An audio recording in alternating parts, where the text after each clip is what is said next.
পানির পাইপ গেছিল, পানির পাইপের জন্য এটা পাইলিং করা আছে অনেকদিন আগেকার পাইলিং এটা। আর ওই পারে যেটা আছে ওই পারে দিতে বলছি পাইলিং একটা, এই রাস্তার ওইখানে এই পাইলিংটা করেছিল পিএইচই কোম্পানি করেছিল এই পাইলিংটা। এটা বাবুন গ্রামের দিকে যাওয়ার, তাই তো? আচ্ছা চলুন এবার। দীর্ঘ 25 বছর ধরে জল কাদায় ডুবে থাকা রাস্তার কাজ আটকিয়ে দিল গ্রামবাসীরা। কালিয়াচক 1 ব্লকের জালালপুর গ্রাম পঞ্চায়েতের 34 নম্বর জাতীয় সড়কের পাশ দিয়ে প্রায় 450 মিটার রাস্তার কাজ শিডিউল মেনে হচ্ছে না বলে এলাকাবাসীর অভিযোগ। একাধিক অভিযোগ উঠেছে কালিয়াচক 1 ব্লকের পঞ্চায়েত সমিতির কাজের বিরুদ্ধে। যেমন রাস্তার পাশে থাকা পুকুরের পাড় বাঁধানোর জন্য মাত্র 3 ফুটের বাঁশের পাইলিং করা, নির্দিষ্ট অনুপাতে রাস্তায় মাটি না ফেলা এবং রাস্তার মাটি রোলার দিয়ে বরাবর না করেই ইট বিছিয়ে রাস্তার কাজ দায়সারাভাবে করে পালানোর অভিযোগ। ইঞ্জিনিয়ার এসে এলাকাবাসীর সাথে কথা বলে মিটিয়ে নেওয়ার আশ্বাস দেন এবং শিডিউল দেখানোর প্রতিশ্রুতি দেন।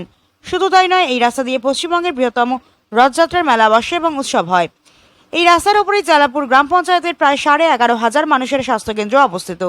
প্রতিদিন প্রসূতি মায়েরা অন্যান্য রোগীরা জীবন হাতে করে স্বাস্থ্যকেন্দ্রে আসেন। ওনাদের অভিযোগ, গত 3 বছর ধরে একই রকমভাবে জলকাদায় ভর্তি রাস্তা দিয়ে যাতায়াত করতে হয়।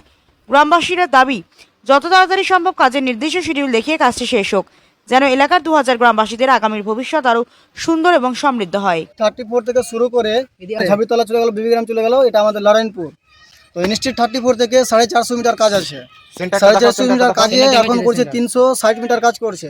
এখানে একটা সার্ভিস সেন্টার আছে, অনেক মেয়েগুলা আসে বাচ্চাকে নিয়ে করতে, ইঞ্জেকশন করতে, অনেক অসুবিধা হয়। সার্ভিস থেকে ইনস্টিটিউট 34 যদি উঠে এখান থেকে তো 2 মিনিট লাগবে, আর এখান থেকে এই রাস্তা যদি ঘুরে যায় হাইবিতে উঠে ইনস্টিটিউট 34 যদি উঠে তো আধ ঘন্টা লাগবে। তো আমাদের এই রাস্তাটা অনেক হওয়ার দরকার।